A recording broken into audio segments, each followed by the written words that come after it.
In a small town diner, Lena Ray, a compassionate waitress, defends a mysterious regular, John, when police demand his ID. Producing only a worn dog tag, John is nearly arrested, but Lena's courage halts the confrontation. Whispers of John's past, veteran or criminal, swirl among townsfolk. The next morning, army jeeps arrive, revealing John as a decorated hero who saved lives in Iraq. Lena's kindness restored his faith in humanity. But who is he really? Why did the military seek him? The town buzzes with questions, eager to uncover the truth behind Lena's stand and John's hidden past. Love stories of ordinary heroes like Lena. Join our community to uncover more tales of courage and kindness that inspire. Hit the subscribe button, share your thoughts, and help us spread the light of human decency. Your support keeps these stories alive. In the dim glow of a frosty winter morning, the diner sat quietly off the Interstate highway, its neon sign flickering like a heartbeat in the early dawn. Lena Ray, a 26-year-old waitress with weary eyes and a stubborn spark of kindness, arrived before the sun, as she always did. Her hands, calloused from years of scrubbing tables and balancing trays, moved with practiced grace as she wiped down the chipped formica surfaces, flipped on the coffee warmers, and sorted through the previous day's receipts. Life hadn't been gentle to Lena. Her mother's osteoporosis drained their meager savings, and every paycheck felt like a drop in an endless bucket of bills. Yet, despite the weight of her world, Lena carried a quiet warmth, a soft defiance against the cruelty of circumstance. She greeted each customer with a smile that felt like a small gift, a reminder that humanity could still bloom in the cracks of hardship. In the far corner booth, tucked against a window streaked with morning frost, sat John, a man whose presence was as much a fixture as the diner's creaky stools. He was around 60, though his weathered face and hunched shoulders made him seem ageless, like a relic from a forgotten time. His frayed jacket, its olive green fabric worn thin at the elbows, hung loosely on his frame, and his eyes, deep, shadowed pools, stayed fixed on the tabletop. He sipped his black coffee, no sugar, no cream, in silence, never once sparking a conversation. The townsfolk didn't know him, didn't even know his last name or where he'd come from. Whispers swirled behind menus. He's got that look, like he's seen too much. Maybe he's running from something. Prison, war, who knows? Lena heard it all but never joined in. To her, John was a mystery wrapped in quiet dignity, and when she set his coffee down each morning, his slight nod, barely a tilt of his head, felt like a wordless pact of respect. One morning, during the usual breakfast rush, Lena had cleared his table in a hurry, her mind tangled with orders and the ache in her feet. She'd left behind a handkerchief, a simple thing embroidered with her initials, a gift from her mother years ago. The next day, it was waiting for her on a bread plate, folded with care, as if John had handled it with reverence. No words passed between them, but the gesture lingered in Lena's heart, a quiet proof that there was more to this man than the rumors allowed. When the gossip grew sharp, "He's not right, Lena. Those eyes have seen things." She'd cut it off with a gentle firmness. "I think he was once a good man," she'd say, her voice steady but her heart racing, as if defending him was a stand she hadn't fully realized she'd taken. That particular morning, the air in the diner shifted when two police officers pushed through the door. Their boots thudded against the worn linoleum, their faces carved with purpose. The chatter of forks and coffee cups died as they made a beeline for John's corner booth. "Sir, we need to see your ID," one officer barked, his voice slicing through the morning hum. John didn't flinch. His movements were slow, deliberate, as if time moved differently for him. He reached into his jacket, not for a wallet or a driver's license, but for a small, tarnished piece of metal, a military dog tag, its edges smoothed by years of wear. He held it out, his hand steady, his eyes still locked on the table. The officer's face hardened. "That's not ID, sir. We need government-issued identification. Now." Lena, wiping down the counter, felt her stomach twist. She didn't know why the officers were here or what they wanted, but the sight of John, silent, vulnerable, yet somehow unyielding, stirred something fierce in her. She stepped forward, her apron twisted in her hands, her voice soft but clear as a bell. He's here every morning. He hasn't hurt anyone. He just drinks his coffee and keeps to himself. The officers turned, their eyes narrowing like predators sizing up prey. Are you obstructing a police investigation, miss? One snapped, his tone sharp enough to cut. The diner fell deathly silent. Customers ducked their heads, staring into their plates, their shoulders hunched as if the weight of the moment pressed them down. Lena's heart pounded, her palms clammy, but she didn't back down. You can't just drag him out, she said, her voice trembling but resolute. He's done nothing wrong. The officers exchanged a glance, then grabbed John's arms, pulling him to his feet. His face remained calm, almost serene, but as they led him toward the door, he turned back. His eyes, those deep, haunted pools, met Lena's for a fleeting moment. He gave her a single, deliberate nod, a gesture that carried a weight she couldn't yet fathom. Then he was gone, the door swinging shut behind him. The diner exhaled, but the air felt heavier, as if something unspoken had settled over the room. Lena stood frozen, her mind racing with questions. Who was he? Why did he look at me like that? What did I just do? Later that day, during a lull in her shift, Lena was called into the manager's office. Mr. Harley, the owner's son, leaned against his desk, his arms crossed and his brow furrowed with irritation. His voice was low, laced with warning. Lena, I know you've got a good heart, but you're stirring up trouble. When police come in here and you get in their way, it makes us look bad. Customers talk. They don't want drama with their eggs and coffee. We can't afford that kind of attention, not when business is already tight. Lena's fingers twisted in her apron, her throat tight. She wanted to argue, to say that standing up for John was right, that he deserved someone in his corner. But the diner was her lifeline, hers and her mother's. Losing this job wasn't an option. I understand, she whispered, though every word felt like a betrayal of her own heart. Good, Mr. Harley said, his tone softening but still firm.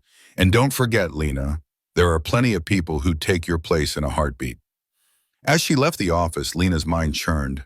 She thought of John's nod, the way his eyes seemed to carry a story too heavy for words. She thought of the dog tag, its edges worn smooth, a silent testament to a life she couldn't begin to imagine. What had he seen? What had he lost?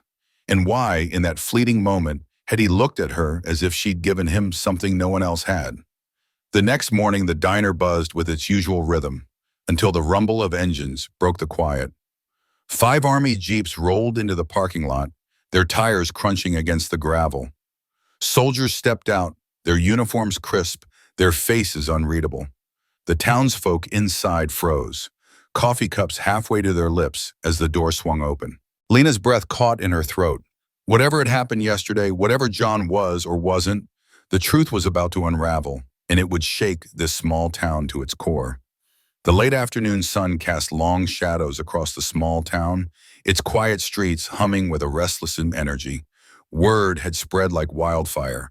Authorities were hunting a suspect tied to a theft at a military storage facility, a man in his 60s with a military past, described as potentially dangerous. The local radio crackled with warnings, urging residents to report any sightings of someone matching the description, a description that fit John, the quiet regular at the diner, with unsettling precision. The townsfolk, usually content with their predictable routines, buzzed with a mix of fear and excitement.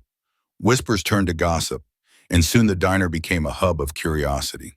Customers trickled in, not for the food but for answers, ordering the cheapest coffee on the menu while probing Lena, the young waitress, with questions. Where had John sat? Had he ever mentioned weapons? Their eyes gleamed with intrigue, but their tips were as sparse as their sincerity, leaving Lena to navigate their scrutiny while wiping down tables and refilling sugar shakers. Lena's heart grew heavier with each passing hour. She had always liked John. He was reserved, polite, his weathered face carrying stories he never shared. Just days ago, she had stood up for him when a group of rowdy customers mocked his solitary demeanor, her voice sharp with conviction as she defended his right to his quiet corner booth. But now doubt gnawed at her like the cold draft slipping through the diner's back door. Had she misjudged him? Was the man she'd protected not the harmless veteran she'd imagined, but someone capable of something darker? Her hands trembled slightly as she poured coffee, her mind replaying every interaction with John, searching for clues she might have missed. The weight of her uncertainty pressed against her chest, making each breath feel like a conscious effort.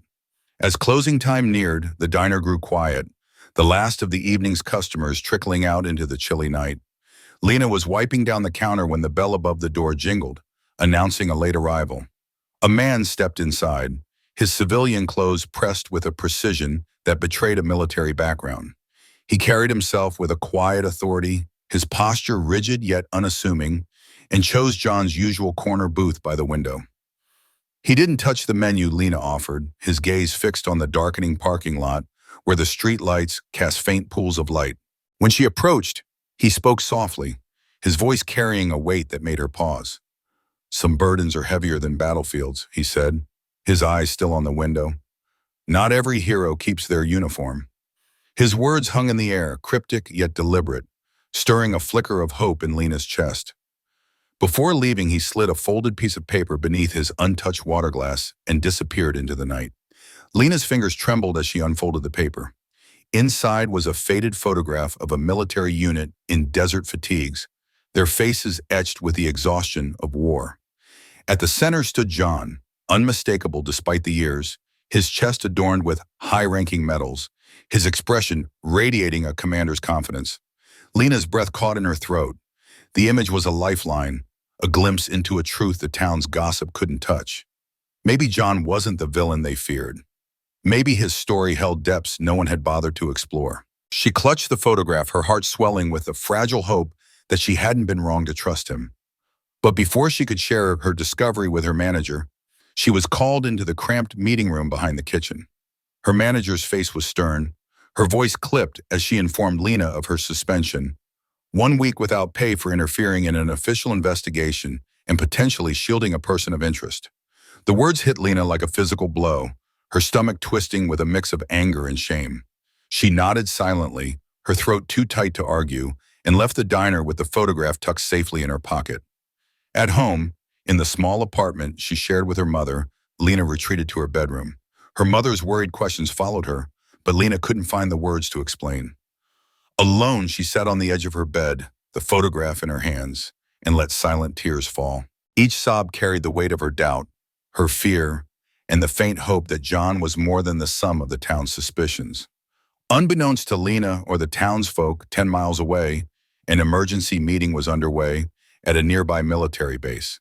In a dimly lit room, a thick file bearing John's name lay open on a polished table, surrounded by high-ranking officers whose faces were grim with purpose. Papers rustled, voices murmured, and decisions were made in the shadows, their implications rippling toward the small town.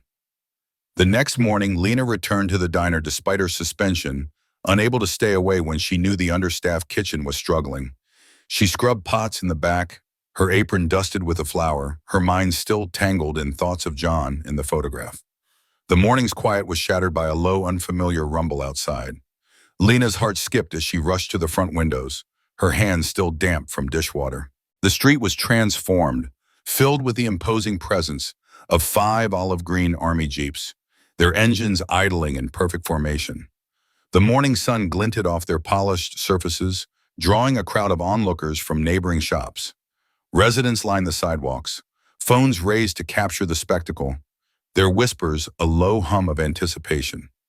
The diner's bell chimed as a group of uniformed officers stepped inside, led by a colonel whose chest gleamed with rows of ribbons. The breakfast crowd froze, forks suspended, coffee cups forgotten. The colonel's presence commanded the room, yet his nod to the patrons was respectful, almost warm. His voice, clear and authoritative, cut through the silence. "Which one of you is Lena Ray?" he asked. Lena stepped forward from the kitchen doorway, her apron clinging to her flour-dusted hands, her heart pounding so loudly she was sure everyone could hear it. Her manager, still behind the counter, stood motionless, her mouth slightly agape, as if caught between shock and regret. The colonel approached Lena, placing a small wooden box on the nearest table. Its polished surface caught the diner's fluorescent lights, giving it an almost sacred glow. "He said you should have this," the colonel said, his voice softening in a way that felt personal, almost tender. Lena's hands shook as she opened the box. Inside lay a silver star, one of the military's highest honors for valor, its silver gleaming against the velvet lining. Tucked beside it was a letter, written in an elderly but steady hand on crisp military stationery. The words were John's, each one heavy with gratitude. He thanked Lena for restoring his faith in humanity when it had nearly faded, for seeing him as more than a shadow in a corner booth. The letter revealed a fragment of his past. In 2004, as a sergeant in Iraq, he had saved an entire company from an ambush, dragging 3 wounded soldiers to safety under relentless enemy fire. His courage had earned him the medal now in Lena's hands, a symbol of a sacrifice the town had never known. Lena's eyes blurred with tears as she read, her heart caught between awe and sorrow. The colonel watched her, his expression unreadable but kind, as if he understood the weight of what she held. The diner remained silent, the air thick with unspoken questions, as Lena stood at the center of it all, clutching a piece of John's truth. After his honorable discharge, marred by a traumatic brain injury that left him grappling with the fragments of his former self, John Mercer found the world had turned its back on him. The transition to civilian life was a merciless plunge into a void where no one seemed to care. Once a decorated sergeant first class, his name etched in military records for saving 23 lives during a harrowing 2004 ambush, he now lived in the shadows of silence and solitude. The weight of his injury pressed heavily. Speech faltered, social settings sparked paralyzing anxiety, and nightmares clawed at his mind, dragging him to the edge of despair. There were moments, dark and suffocating, when he stood at the precipice of giving up, wondering if the world would even notice his absence. Yet in the quiet of a small-town diner, a flicker of hope persisted through Lena's daily acts of kindness. Her warm good morning, delivered with unwavering sincerity, became his lifeline, a reason to rise each day and return to the corner booth that felt like his only sanctuary. Lena, a waitress with a heart as steady as her steps, saw past the whispers and sidelong glances that followed John. Where others saw a loner cloaked in suspicion, she saw a man carrying an invisible burden. Each morning, she poured his coffee with a smile that held no judgment, only dignity. She didn't know his story, not the medals, not the lives he'd saved, nor the injury that had stolen his voice and ease. But she sensed his quiet strength and chose to honor it. Her small gestures, a refilled cup, a gentle word, tethered John to a world that had otherwise forgotten him. To her, it was simply what you did for another human being. But to John, it was salvation in its humblest form, a cup of coffee served with genuine care. One morning, the diner's usual hum of clinking plates and murmured conversations fell silent. John, standing tall despite the tremor in his hands, faced Lena at formal attention. With a crisp salute, one reserved for comrades of equal rank, he stunned the room. The gesture carried the weight of his past, a soldier's tribute to someone who had unknowingly fought for him. The colonel who had accompanied him, a man of stern bearing, softened by gratitude, spoke in a voice that reached every corner of the diner. "From this day forward, Mrs. Lena, the United States Army considers you an honorary member of our ranks. What you've shown is the courage we strive to instill in every soldier, the resolve to stand alone for what's right." And another officer stepped forward, presenting a small medallion on a ribbon, its edges catching the diner's dim light. "This is from John's unit," he said. "He wanted you to have it."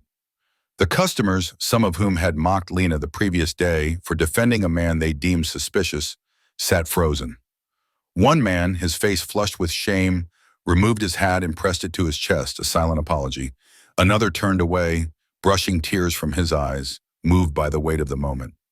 Mr. Halley, the diner's manager, stood near the counter, his shoulders slumped under the realization of his hasty judgment. He had once questioned Lena's choice to stand by John, but now he saw the error of his doubt. Lena, her eyes shimmering with unspoken emotion, accepted the medallion with the same quiet grace she'd always shown. She didn't cry, though her heart swelled with pride and sorrow for the man she'd unknowingly saved. Returning a nod of respect, she asked softly, "Where is he now?" The colonel's reply was simple but heavy with meaning. "Safe." As it turned out, John wasn't the suspect the police had been chasing. A blurry security camera image and his reclusive nature had led to a mistaken identity. The real culprit had been apprehended 50 miles away, leaving John's name cleared, but his story untold. Until now, Lena's quiet advocacy, noticed by a retired military chaplain who frequented the diner, had set off a chain of events. The chaplain's report reached the Army's Veteran Affairs Department, which had been searching for John Mercer, a hero who had slipped through the system's cracks 8 years prior. "We've been looking for him," the colonel later explained to Lena, "to present him with an additional honor and ensure he receives proper medical care. Your diner was the only place he felt safe enough to return to."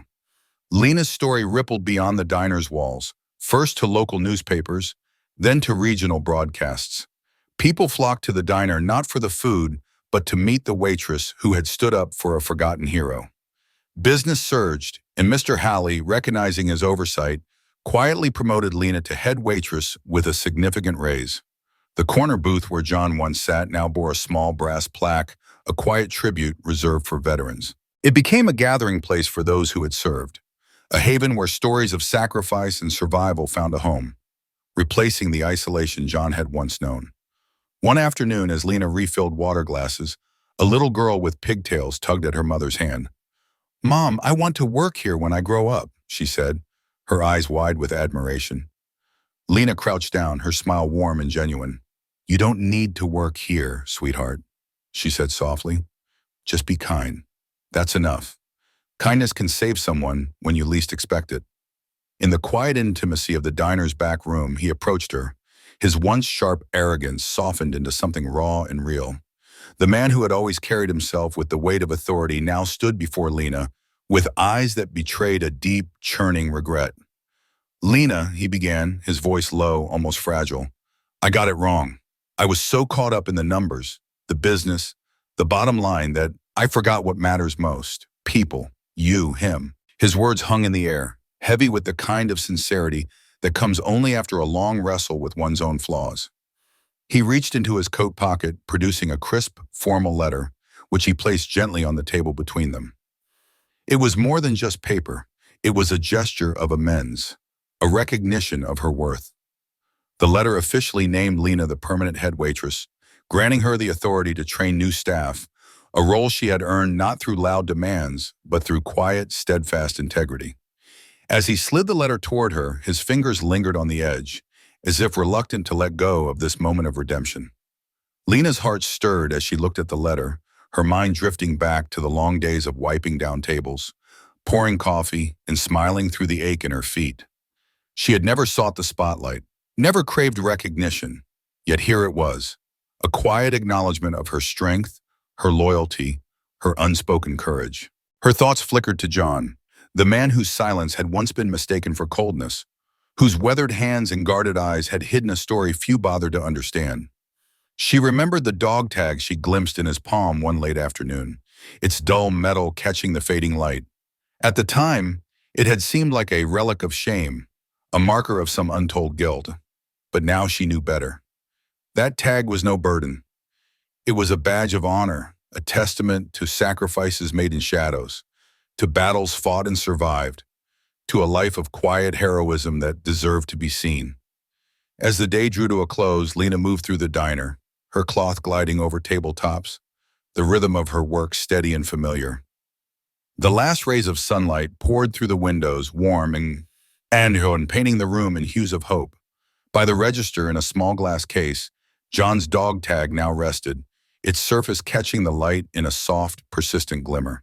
It wasn't just a piece of metal, it was a promise, a reminder that even the smallest acts of human decency could ripple outward, touching lives in ways no one could predict. Lena paused, her gaze settling on the tag, and a quiet pride swelled in her chest. She hadn't just defended John, hadn't just stood up for one misunderstood man. She had chosen to stand on the side of light, even when the world around her had been content to stay in the dark. Her voice, soft but unyielding, had cut through the noise of conformity, the weight of judgment, the cowardice of silence. And in doing so, she had become a beacon. The diner, once a place of hurried meals and fleeting conversations, now felt different. The community that gathered here, neighbors, regulars, strangers passing through, had begun to shift. They too were stepping toward that same light, inspired by Lena's courage, by John's quiet resilience. They were starting to see that heroism didn't always wear a uniform of medals and fanfare. Sometimes it wore a simple waitress's apron, stained with coffee and grease, tied around the waist of a woman who refused to let kindness go unnoticed. Lena's stand had sparked something in this small town, a slow but steady awakening to the truth that everyone carries invisible battles, unseen honors, burdens no one else can fully grasp. In a world quick to judge based on surface appearances, awkward silences, weathered faces, or a hesitance to speak, Lena had shown that there was more to every story. The dog tag, now displayed for all to see, stood as a quiet rebuke to those snap judgments, a symbol of forgotten valor that demanded respect. John, once dismissed as just another loner, was now understood as a man who had carried the weight of sacrifice long after the world had stopped noticing. And Lena, with her steady hands and unwavering heart, had not only given him back his dignity, but had reminded everyone else what it meant to truly see another person. As the sunlight faded and the diner grew still, Lena stood by the window, her reflection faint against the glass. She thought of the letter of John's tag, of the small but profound changes rippling through her world. Her heart was full, not with pride, but with a quiet certainty that even the smallest acts of courage mattered more than anyone could ever know. And in this little corner of the world, where ordinary lives intersected over plates of eggs and cups of coffee, that courage was beginning to shine brighter than ever.